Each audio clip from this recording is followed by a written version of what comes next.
आज मैं आप लोग को हिंदी पढ़ाने जा रही हूँ। चैप्टर 1। अपनी अपनी किताबें आप लोग खोल लें और चैप्टर 1 खोल लें।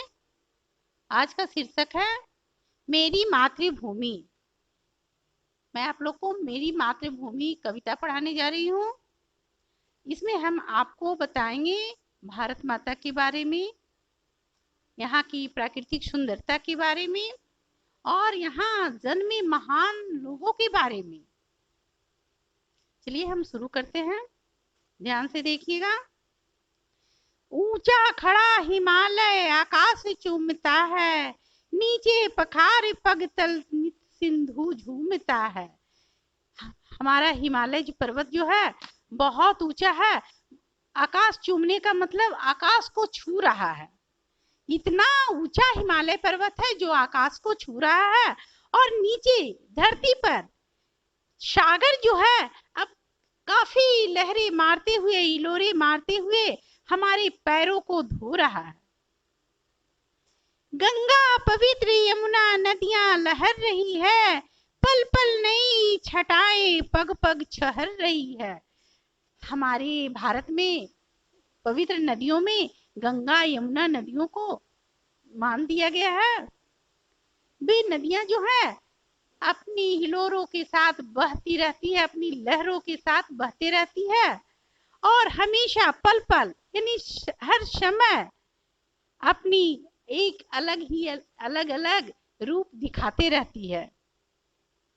वह पुण्य भूमि मेरी, वह जन्म भूमि मेरी, वह स्वर्ण भूमि मेरी, वह मातृभूमि मेरी। झरने अनेक झरते जिसकी पहाड़ियों में, चिड़िया चहक रही है हो मस्त झाड़ियों में। इसका अर्थ यह हुआ कि यह वह पुण्य भूमि है। यह भारत माता की भूमि वो पुण्य भूमि, यहाँ धर्म की भूमि है। यहाँ बहुत बड़े बड़े धर्मात्माओं ने जन्म लिया। यहाँ पूजा पाठ हमेशा होने वाली भूमि है, इसलिए इन्हें पुण्य भूमि कहा गया है। वह जन्म भूमि जहाँ की हम जन्म लेते हैं वो हमारी भूमि है, इसलिए जन्म भूमि। यह स्वर्ण भूमि, स्वर्ण भूमि इसे कहा गया है। यहाँ वो हरियाली, लहलहाते खेत, बगीचे, वो सारी चीज है जिससे कि हमें अन्न अनाज मिलता है और हमारे पेट भरते हैं, इसलिए हम इन्हें स्वर्ण भूमि भी कहते हैं। वह मातृभूमि, वह माता की गोद है, भारत माता की गोद है जिसमें हम पैदा हुए हैं। हमारे महान नेताओं ने, हमारे महान विद्वान योद्धाओं ने भारत माता के गोद में पैदा हुए हैं, इसलिए हम इसे मातृभूमि भी कहते हैं। झरने अनेक झरते जिसकी पहाड़ियों में, चिड़िया चहक रही है हो मस्त झाड़ियों में। यहाँ बहुत सारी पहाड़ियां भी है।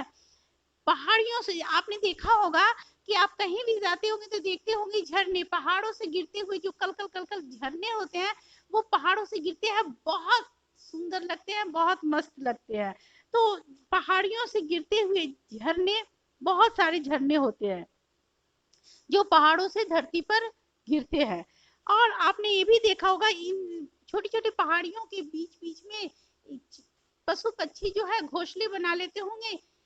ये भी आपको कभी गौर करेंगे और देखेंगे, पहाड़ियों के बीच में पशु पक्षी अपने घोंसले बनाते हैं, पेड़ों पर अपने घोंसले बनाते हैं और वहां चहकते रहते हैं। चहकने का मतलब वह हमेशा वहां चहचहाते हैं और बोलते रहते हैं। अमराइयाँ घनी है कोयल पुकारती है, बहती मलय पवन है तन मन सवारती है। वह धर्म भूमि मेरी, यह वह कर्म भूमि मेरी, वह जन्म भूमि मेरी, वह मातृभूमि मेरी। इसका अर्थ यह हुआ अमराइयाँ घनी है। आपने आमों का बाग देखा होगा। आमों के बाग, घने आमों के बाग होते हैं जहाँ की पेड़ों पर बहुत सारे आम फले होते हैं और ये इतनी सुंदर देखने में लगते हैं। वहां अधिकतर देखेंगे आमों के बागों में कोयल हमें रहती है। बहती मलय पवन है तन मन सवार, सुना होगा भारत में बहुत सारे पर्वत हैं और वहां पर चंदन के बहुत सारे, जिससे कि उन चंदन के बागों से जो हवा टकरा के आती है वह बहुत तन बदन को महका था और हमारे अंदर एक खुशियां भर देती है। वह धर्म भूमि मेरी, वह कर्म भूमि मेरी, या पुण्य की भूमि है, धर्मात्माओं की भूमि है, वह कर्म की भूमि है। हम जो अच्छे कर्म करते हैं, अच्छे काम करते हैं, जिससे कि हमारे भारत में ही नहीं दूसरा, ये हमारे कर्म की भूमि है। वह जन्मभूमि मेरी, जहाँ की हम पैदा हुए हैं, वो जन्मभूमि मेरी है। वह मातृभूमि मेरी है, वो भारत माता, वो हमारी माँ है, जिनकी गोद में हम खेलते हैं, रहते हैं। जन्मे जहाँ थे रघुपति, जन्मी जहाँ थी सीता, श्री कृष्ण ने सुनाई बंसी पुनीत गीता। जहाँ की हमारे रघुपति रामचंद्र जी ने जन्म लिया था और यहाँ सीता मैया ने जन्म लिया था। ये वही जन्मभूमि राम और सीता की जन्मभूमि है, जहाँ पवित्र बंसी की धुन हमें सुनाई थी। गौतम ने जन्म लेकर जिसका सुयश बढ़ाया, जग को दया दिखाई, जग को दिया दिखाया। करा जहाँ गौतम बुद्ध ने जन्म लेकर इसी पावन भूमि पर, इसी भारत में, इसी भूमि पर गौतम ने महात्मा बुद्ध गौतम बुद्ध जिसे भी हम कहते हैं, ने जन्म लेकर इसका यश को काफ़ी बढ़ाया, आगे बढ़ाया, जग को दया दिखाई, जग को यानी कि संसार को दया का पाठ पढ़ाया कि दया करना, जीव जंतुओं पर दया करना चाहिए, हर मनुष्य को एक दूसरे से प्यार करना चाहिए। जग को दिया दिखाया, इस संसार को एक अनोखा दिया दिखाया, प्रेम का भाषा पढ़ाया, प्रेम का दिया दिखाया, दया भाव का दिया दिखाया। वह युद्ध भूमि मेरी, वह बुद्ध भूमि मेरी, वह जन्मभूमि मेरी, वह मातृभूमि मेरी। कह वह युद्ध भूमि वही युद्ध है जहाँ की बड़े बड़े युद्ध होने पर भी धर्म और अधर्म का युद्ध होता है, जिसमें कि धर्म की जीत होती है।